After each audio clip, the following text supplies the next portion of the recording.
जय हिंद, नमस्कार दोस्तों। न्यूज़ स्टेशन में आप सभी का स्वागत है।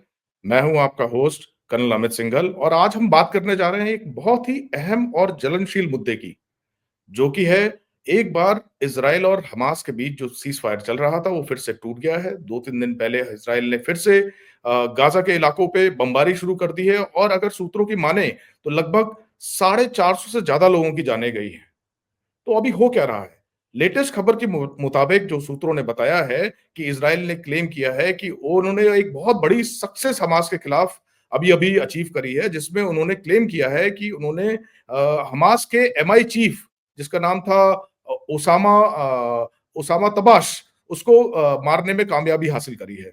इसके अलावा अभी रिसेंटली इज़राइल के डिफेंस मिनिस्टर ने भी एक बयान जारी किया है, जिसमें उन्होंने बताया है कि अगर हमास उनकी शर्तों को नहीं मानता है और सारे बंदियों को जल्द से जल्द रिहा नहीं करता है, तो इस दौरान वो जितना भी समय लेगा, उस दौरान अगर इज़राइल की आर्मी जितने भी इलाकों को गाज़ा के कब्ज़ा कर लेगी, वो उनके अंडर में आ जाएँगे। तो जितना देर हमास लगाएगा, उतने से ज़्यादा एरिया गाज़ा का इज़राइल के कब्ज़े में चला जाएगा।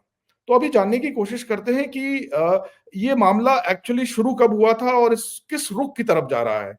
तो अगर जैसे कि आप सबको पता होगा लगभग अक्टूबर 2023 में हमास के कुछ आतंकवादियों ने इज़राइल के अंदर दिन दहाड़े घुसपैठ करी और वहाँ पे इनोसेंट लोगों को टारगेट बनाया जिसमें लगभग 1200 इज़राइली नागरिकों की जानें भी गईं और उन्होंने 251 लोगों को बंधक बना लिया।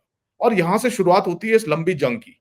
उस समय दुनिया ने सोचा था कि शायद इज़राइल अपनी सैन्य शक्ति का प्रदर्शन करेगा और जल्दी से जल्दी इन बंधकों को रिहा कराएगा और ये युद्ध लगभग 2 से 3 महीने चलेगा। लेकिन हुआ क्या? ये युद्ध लगभग 2 साल के करीब पूरा होने जा रहा है और इस दौरान अगर बात करें कि जान-माल की कितनी हानि हुई है, तो लगभग 50,000 से ऊपर लोगों ने अपनी जान से हाथ धोना पड़ा है। और बात करें आज की, अब क्या हो रहा है कि जैसे जियोपॉलिटिकल सिनेरियो दुनिया का बदल रहा है। जैसे जनवरी में आप सबको पता होगा कि सीज़ फायर का ऐलान हुआ।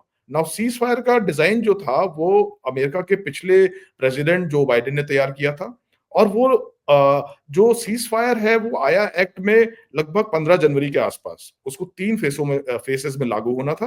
पहले फेज़ में लगभग 40 दिन में जितने भी होस्टेजेस थे और जितने बंधकों को बंदी बनाया था इज़राइल ने, उनका एक्सचेंज होना था। तो फेज़ 1 में लगभग 25 से ऊपर जिंदा इज़राइली होस्टेजेस और 8 मृत होस्टेज हमास ने इज़राइल को हैंडओवर किए। इसके बदले में इज़राइल ने लगभग 1900 पैलेस्टीनियंस जो उन्होंने बंधक बनाए थे या उनको डिटेन किया था, उनको रिहा किया। बात तब बिगड़ी जब हमास ने इज़राइल के 4 बंधक जो कि एक छोटे-छोटे बच्चे थे, उनको ताबूतों में रिहा किया और उसको जैसे जश्न का माहौल होता है, उस जश्न के माहौल में दिखाते हुए कि उन्होंने जैसे इज़राइल के ऊपर एक बहुत बड़ी मॉरल विक्ट्री हासिल कर ली हो, तो उन्होंने ऐसा घृणित काम करके दिखाया जिससे ना सिर्फ इज़राइल को, बल्कि दुनिया के बहुत से तबकों को एक इस घृणित कार्य के बारे में निंदा करने का मौका मिला।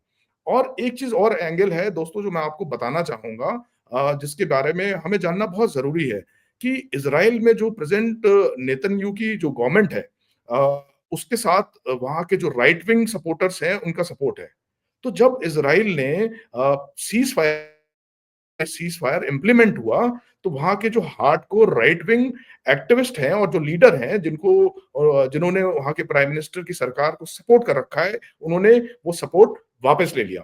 वो सरकार से उन्होंने पीछे कदम हटा लिए। इस चक्कर में हुआ क्या कि सरकार के पास भी एक ऐसा वहाँ पे राजनीतिक माहौल सा डेवलप हो गया कि ऐसी उम्मीदें लगाई जाने लगीं कि हो सकता है कि बेंजामिन नेतन्याहू की सरकार गिरने की नौबत भी आ जाए। और दूसरा जो अहम पहलू जो हमें जानना बहुत ज़रूरी है, वो ये है कि इसी समय लगभग 20 तारीख के आसपास इज़राइल का बजट पेश होना था। पेश होने के बाद उसमें जितना भी डिफेंस बजट है, जिसमें कि डिफेंस में क्या एलोकेशन रहेगा, खास तौर पे जब ये वॉर चल रही है, उसके मद्देनज़र कितना एलोकेशन रहेगा, इसके बारे में बहुत बड़े निर्णय लेने थे। तो ऐसे में एक तरीके की इनसिक्योरिटी थी, क्योंकि उसके लिए उस बजट को पारित होने के लिए, उस प्रस्ताव बजट के प्रस्ताव को पारित होने के लिए ज़रूरी है कि एक मेजॉरिटी में वो बजट पारित हो। तो ये भी हो सकता है कि इज़राइल ने जो संघर्ष विराम था, उसको दोबारा इसलिए शुरू किया कि शायद जो राइट विंग एक्टिविस्ट थे, जो सरकार का साथ छोड़ के चले गए थे, वो वापस सरकार के साथ अलाइन हो जाएँ और ऐसे मुद्दों में सरकार ये जो पॉलिटिकल संकट एक इज़राइल के अंदर बन रहा था, इसको काउंटर किया जा सके। सो ये एक और पहलू है। दूसरा पहलू तो ज़रूर इज़राइल ने अपनी प्रतिबद्धता ज़ाहिर करते हुए बनाया है, जो उसका रिज़ॉल्व है, जो उसने संकल्प लिया है कि जब तक हमारे सारे बंधक सही सलामत रिहा नहीं हो जाएँगे, तब तक हम गाज़ा के ऊपर ये बमबारी और ये हिंसा जारी रखेंगे। लेकिन जहाँ तक हमास का सवाल है, ये भी सुनने में आ रहा है, हम बहुत सारी तस्वीरें, बहुत सारी खबरें मीडिया में देख रहे हैं कि हमास भी बाज नहीं आ रहा। उसने ये प्रदर्शन अभी तक नहीं किया है कि कहीं से कहीं तक उसका मनोबल टूट रहा है। तो आए दिन उसकी तरफ से रॉकेट दागने की घटनाएँ इज़राइल के अंदर सुनने में आ रही हैं। उसके अलावा एक और पहलू जिस पे हमें ध्यान करना ज़रूरी है, वो है कि यूनाइटेड स्टेट्स ऑफ अमेरिका का इन सब में क्या स्टांस है। तो हमने देखा होगा कि जैसे ही प्रेसिडेंट डोनाल्ड सत्ता में आए और उनका जो इस मुद्दे को लेके जो उनका ऑप्शन था, जो उनकी सोच थी, वो बहुत क्लियर थी। उन्होंने बोला था कि या तो हमास रास्ते पे आ जाए या फिर वो युद्ध के लिए तैयार रहे और उनके आते ही आपने देखा होगा कि सडनली इज़राइल का रुख भी और आक्रामक हो गया। जैसे युद्ध के लगभग 2 साल हो गए हैं, लेकिन इज़राइल ने बोला है कि देखो ऐसा है कि ये तो अभी शुरुआत थी।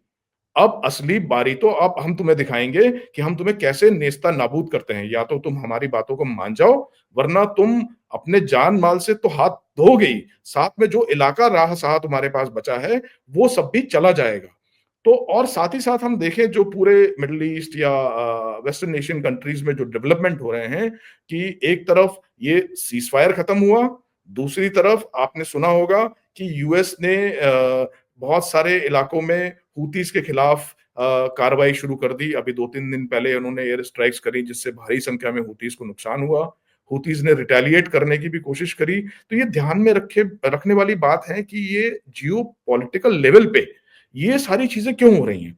तो इसके लिए हमें ये समझना ज़रूरी होगा कि जो ये प्रॉक्सी कही जाने वाली ताकतें हैं, जैसे हमास हो गया, हिज़्बुल्लाह हो गया, हूतीज़ हो गए, तो इज़राइल और यूएस मिलके इनको न्यूट्रलाइज़ कर रहे हैं। तो प्रॉक्सी ताकतें क्या होती हैं? ऐसी ताकतें जो बिना किसी देश का नाम लिए हुए कोई देश उनको आगे बढ़ाता है और वो अपने दुश्मनों से लोहा लेने की कोशिश करता है।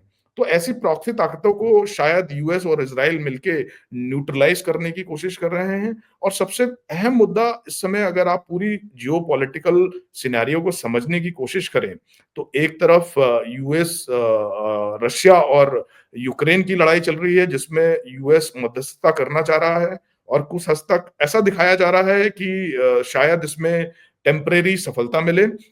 साथ ही साथ एक तरफ जहां तक इज़राइल और गाज़ा का सवाल है, वहां पे एक बहुत ही एग्रेसिव स्टांस लिया जा रहा है। तो ये कहना अभी किसी के लिए संभव नहीं होगा कि आगे आने वाले दिनों में क्या कोई शांति स्थापित होगी या इसी तरीके से कैजुअल्टीज़ चलती रहेंगी। और जहां तक गाज़ा का फ्यूचर का सवाल है, तो अभी तो जिस तरीके से दुनिया की शक्ति जो यूएस है और इज़राइल है, उनके पीछे पड़े हुए हैं, तो हो सकता है कोई बड़ी बात नहीं है कि या तो आने वाले समय में हमास अपने घुटनों पे आ जाए और जो उनकी डिमांड है कि हॉस्टेजेस चाहे वो जिंदा हों या वो मर गए हों, तो उनकी डेड बॉडी इज़राइल को पूरी तरीके से सौंप दी जाए।